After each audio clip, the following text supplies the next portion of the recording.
Therefore whosoever heareth these things of mine and doeth them, I will liken him unto a wise man which built his house upon a rock.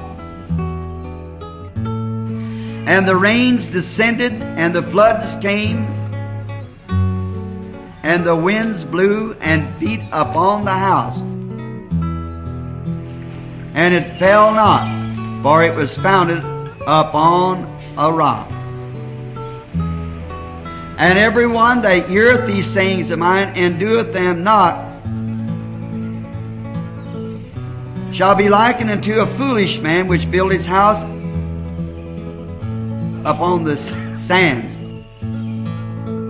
And the rains descended, and the floods came, and the winds blew and beat upon the house, and fell, and great was the fall of it.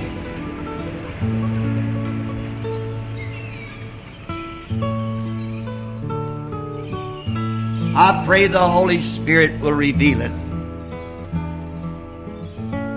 Jesus was speaking here of a coming storm which has got to strike every man and every woman that's born in the world.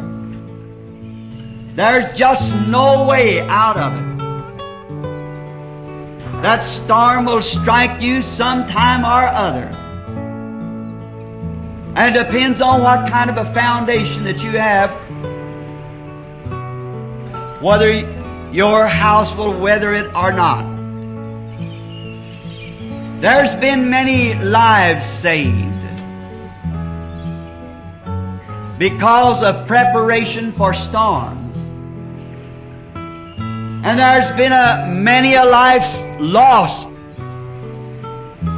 because of failing to take heed to the warning of storms that's coming. Not long ago, I was told of a story that happened, I believe I read it in a newspaper, down in Florida. They have many great storms that sweeps through Florida. Typhoons that come in off the sea and brings the water for city blocks up into the city and sweeps out everything. And I'm told that their weather prophets are always on the lookout for such storms, and some way through the elements that they can contact the changing of the weather and the atmosphere, that which way this weather is gathering, that'll bring forth one of those storms. Because they've made it a life study.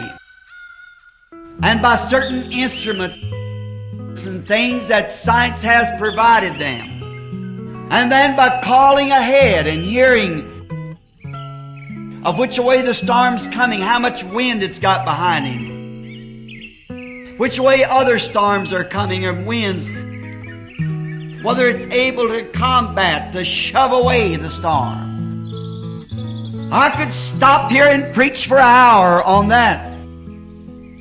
That it takes a greater storm that's coming, it takes a higher wind to turn that storm. So is it today. And we all know that we've got an oncoming storm. And the only wind that I know that can turn that storm will be that rushing wind that fell on the day of Pentecost. And then there's only one thing that can turn that storm. And that's a more powerful storm that can beset it and change its course. And these prophets of the weather in Florida are pretty accurate with their prophesying. They are set for that purpose, to warn the people. I was reading, or forget just now, I believe it was in a newspaper, of a storm a few years ago that was on its way across Florida, Central Florida, and all the regions around Okeechobee was warned. I just left there about 5 weeks ago. And there was a neighbor man who kept in contact with radio all the time because of these storms, and he was a very renowned Christian. And he heard that the great typhoon was coming that way, twisting down trees, and everyone was warned to get to safety. And he thought of his neighbor who had a chicken farm and some light buildings with their chickens in them, their brooder houses and so forth, and their pens, where all that they had in life was tied up with these chickens of their living. And he rushed quickly, frantically up to the gate and stopped his car and jumped out and said to this fella, "Take all the chickens and put them in your storm shelter, and you rush over to mine, because there is coming a typhoon or a storm that's going to twist everything down." And the man stood and looked him in the face and laughed at him and said, "Nonsense. I've heard them predict such things before, and it never did happen." And the Christian neighbor was so excited, he said, "But what if it does happen?" We hear remarks like that along the line. I've heard of this going to happen, that's going to happen. But it is going to happen one of these days. And it behooves us to listen to every warning. But this man said, "I have no time for such foolishness.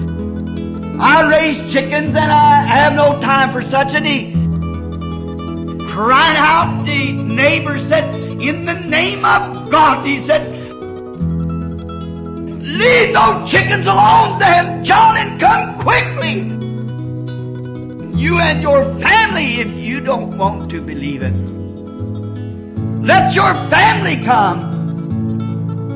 And he said, "I will not have my children to be excited over a few radio warnings.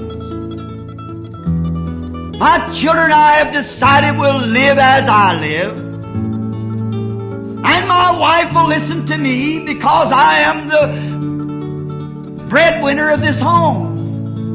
And she must listen to me. I'm boss here. And I will not have my children all excited or tore up about some nonsense." And the neighbor was turned, and he went to his home, into his shelter, and all of a sudden,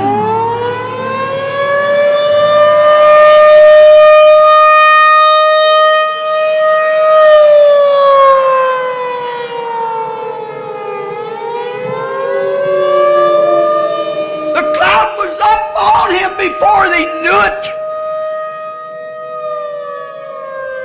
That's the way judgment strikes. It comes so sudden. You wonder how it can get there so quick.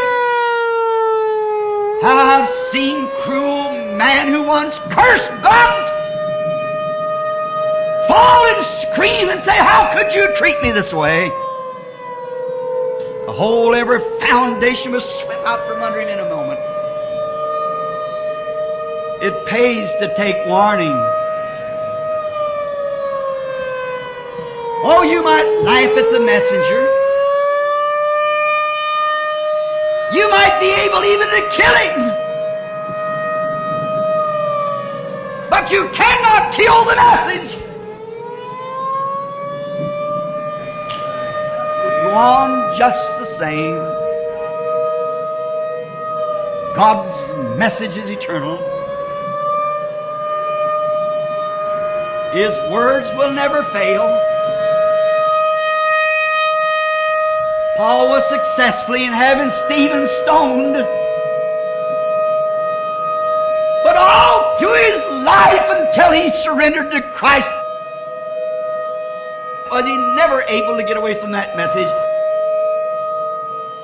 I see heavens open and Jesus standing at the right hand of God. Something got a hold of him. It wasn't the messenger, it was the message he had.